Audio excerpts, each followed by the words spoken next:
હવે જો કે આપણે મંડપમાં પતાવી લઈએ ઓલું માથું ગૂંથવાનું.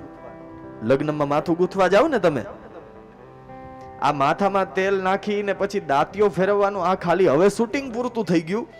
પહેલાના સમયમાં જ્યારે દીકરીની વિદાય થતી હોય ત્યારે જાનમાં આવેલી 4-5 વડીલ વહુઓ હોય, ઈ નવી પરણીને આવતી વહુને ઓરડાની અંદર લઈ જાય, ગણેશજીનું સ્થાપન હોય ને ત્યાં, અને પછી ત્યાં આ તેલ નાખવાનો રિવાજ ત્યાં હતો.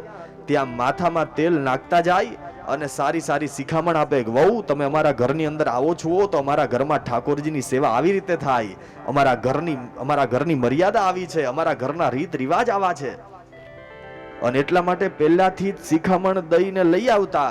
એટલે ત્યારની હાહુ કઈ હકતી કે અમારી વહુને ગમે એટલા ચડાવશો એમાં કઈ ફેર નહીં પડે, કારણ અમે અમારી વહુને પાથીએ પાથીએ તેલ નાખી દીધું છે. અત્યારે સમય થોડોક બદલાઈ ગયો બાપા, છે એનું ઈ જ, પાથીએ પાથીએ તેલ નાખી દે. પણ પેલા હાહુ નાખતા, હવે કોણ નાખે? સમજદાર બહુ.